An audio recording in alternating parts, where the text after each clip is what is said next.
They called my military flags aggressive. Those very flags that draped my father's coffin. The flags that flew while I served 2 tours overseas. The HOA demanded I take them down or face daily fines, but what they didn't know was that I had friends in high places. So I invited every soldier from my old unit, a full National Guard team, and a TV crew to my front lawn barbecue. Let's just say, no one complained. Again. The flag they couldn't tolerate. I'd always been proud of my service, 8 years in the Army, including 2 deployments overseas. My father was a Marine, and he passed away with the flag draped over his casket. That flag, along with 2 others, one U.S. flag and one POW MIA banner, hung outside my front porch since the day I moved into Oak Creek Estates. For 2 years, no one said a word. Then, one Monday morning, I got a letter taped to my front door. It was from the HOA. Your flags are in violation of the community aesthetic standards. Please remove all aggressive imagery from your property within 7 days, or be fined $100 daily. Aggressive? I couldn't believe what I was reading. I called the HOA office immediately. A woman named Stephanie answered with an overly rehearsed tone.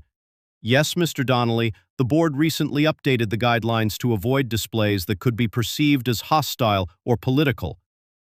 My father died under that flag, I said, my voice sharp. That flag was folded and handed to my mother at his funeral. There was a pause, then a sigh. I'm sorry, but the board's decision stands. I slammed the phone down. My heart raced, not out of fear, but out of fury. Over the next few days, I started receiving fines, $100, then $200. By the 5th day, I owed $500. My neighbors started whispering. Some supported me privately, sending texts like, "We're with you, but we can't get involved." Others openly avoided eye contact. I knew the HOA president, Carl Brewster, had been pushing an agenda of strict visual uniformity. He thought patriotic displays brought down the class of the neighborhood. On the 6th day, I sat in my garage, looking at the flags folded on my workbench. I wasn't just going to take this lying down. That night, I made a few calls. To Sergeant Holt from my old unit. To Angela Martinez, a local news reporter who covered veterans' rights. To the State National Guard PR coordinator I met during a fundraising campaign last year. And to every single soldier I knew within 100 miles. The next morning, I submitted one final letter to the HOA. I respectfully declined to remove my flags. Please be advised that I am hosting a community barbecue this Saturday at 1 p.m. All are welcome. I didn't mention the 35 soldiers who'd RSVP'd, or the National Guard's public relations team bringing a recruitment display truck, or the fact that the local news would be setting up cameras right across the street. I smiled as I posted flyers around the neighborhood. Come celebrate Freedom Barbecue, music, military honors, and more. By the end of the day, even Carl Brewster had one taped to his mailbox. Saturday was just 3 days away, and it was going to be unforgettable. Red, white, and bold. By Friday afternoon, the whispers had turned into chatter. Neighbors who usually ignored me during HOA meetings now stopped by during my barbecue prep. Some were curious. Others just wanted to know if the rumors were true.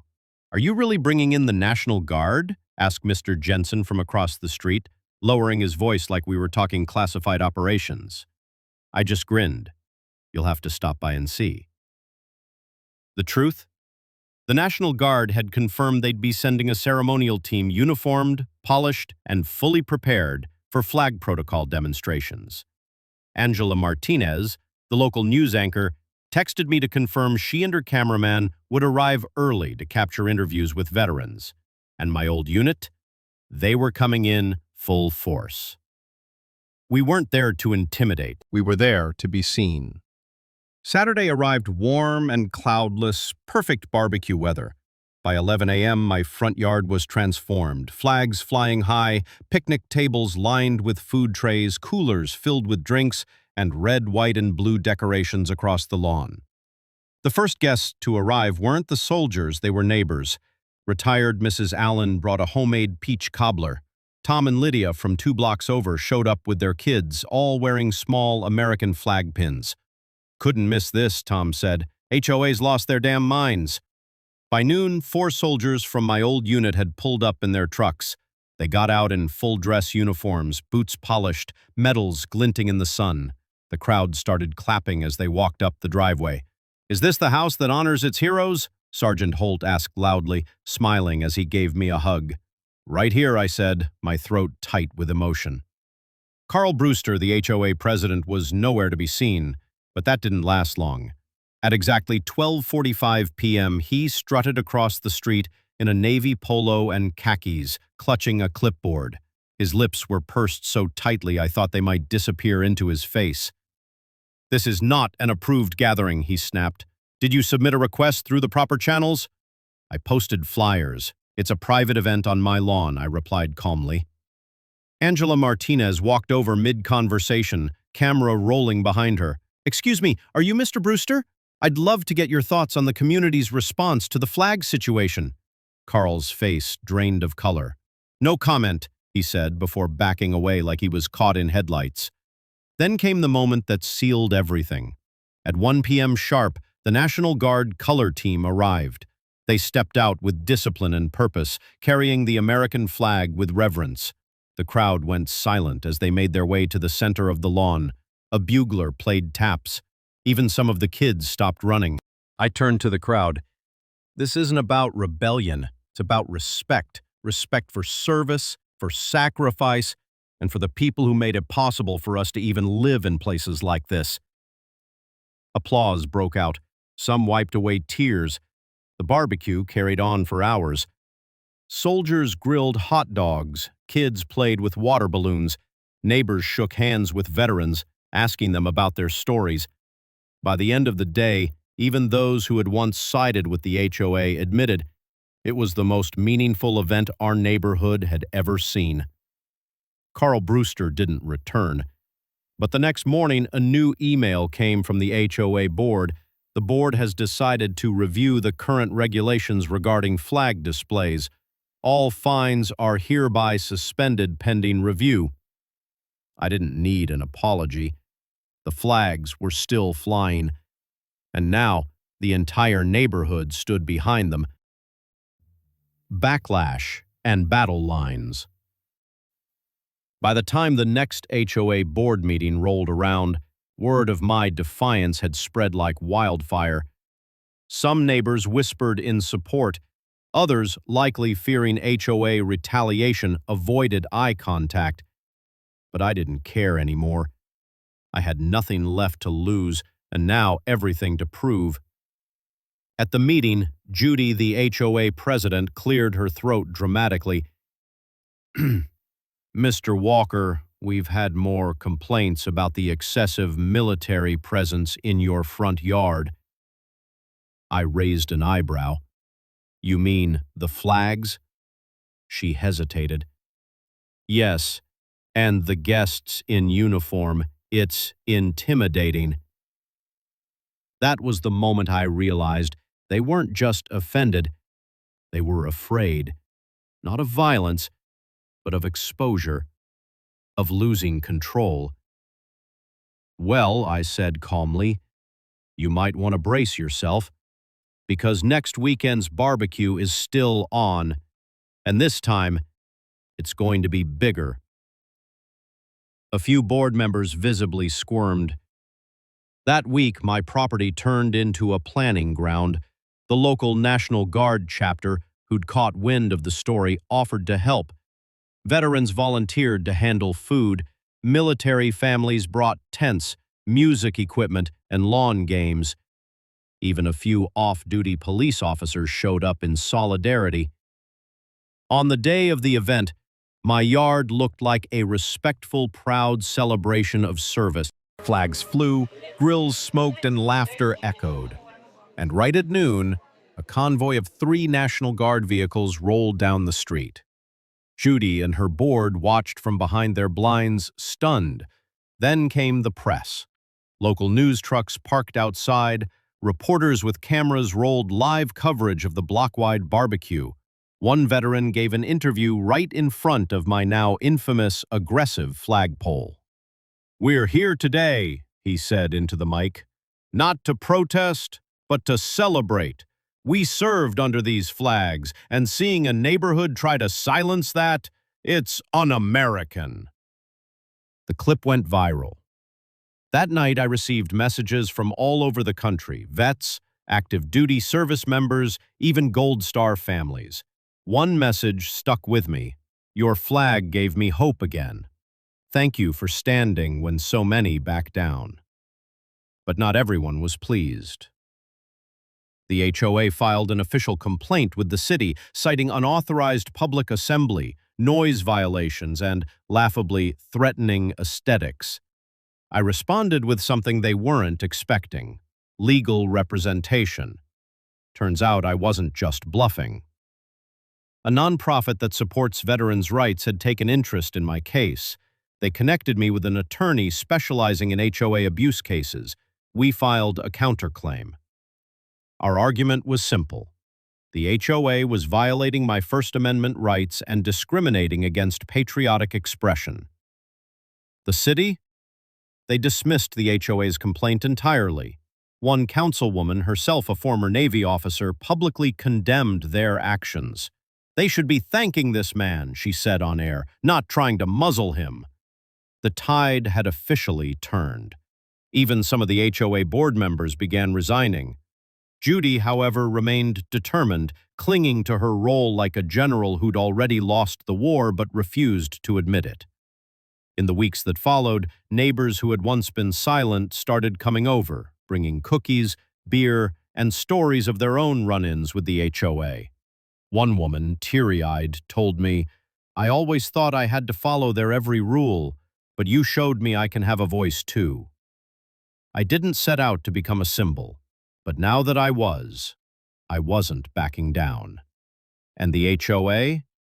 They were about to find out that trying to suppress patriotism only makes it burn brighter. Victory under the flag. The aftermath of the National Guard barbecue had shifted everything. Judy's control was slipping.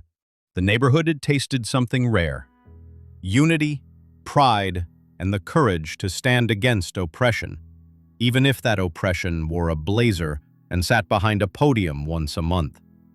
A week after the event, I received a certified letter. It was from the HOA. Subject: mandatory hearing regarding non-compliance. They were trying one last desperate move: revoking my residency privileges under the HOA charter. In short, they were trying to force me to move out. But I was more prepared than ever. When I walked into the hearing, I wasn't alone.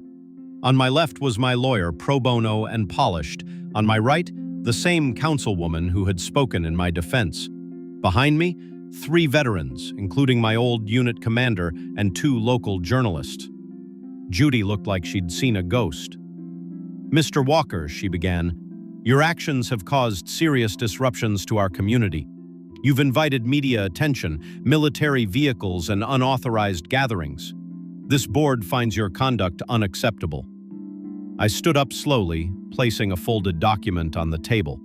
"That's a signed petition from over 70% of the neighborhood demanding your resignation." She blinked. "And this," I continued, placing down another paper, "is a statement from the city confirming that my flagpole and display are within full legal and safety standards." Then I slid a final envelope across the table.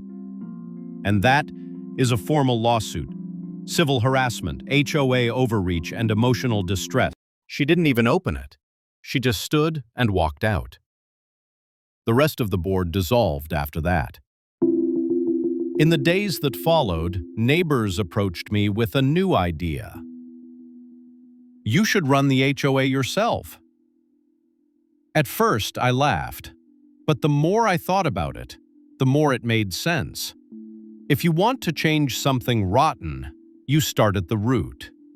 So, I ran, and I won unanimously. At my first meeting as president, I removed several unnecessary regulations, including the ridiculous ban on non-neutral flags. We installed new benches around the community park, created a monthly Heroes Night to honor veterans and first responders, and set up a community fund for those in need. The flagpole in my yard? It stayed. But now something was different. Every other house started putting up flags too. From the Marines to the Air Force, from Army medics to Navy SEALs, suddenly the whole street looked like a proud, silent parade. One night, as the sun dipped low and painted the sky orange, I stood by my flagpole with a quiet heart. The stars and stripes fluttered in the breeze. My dog, himself a retired canine, sat by my feet. A young boy from down the street walked over and asked, "Mr. Walker, what does the flag mean to you?" I knelt down. It means we don't back down when something's wrong. It means we remember who sacrificed for us. And it means we protect what's right, even when it's hard. He nodded solemnly. I want to be like you. That night, I realized this wasn't just about one flag or one fight. It was about what we stand for: freedom, respect, and never letting bullies, no matter how official they look, dim the light of those who gave everything for us to live free. And that's how a so-called aggressive flag started a quiet revolution, one neighborhood at a time.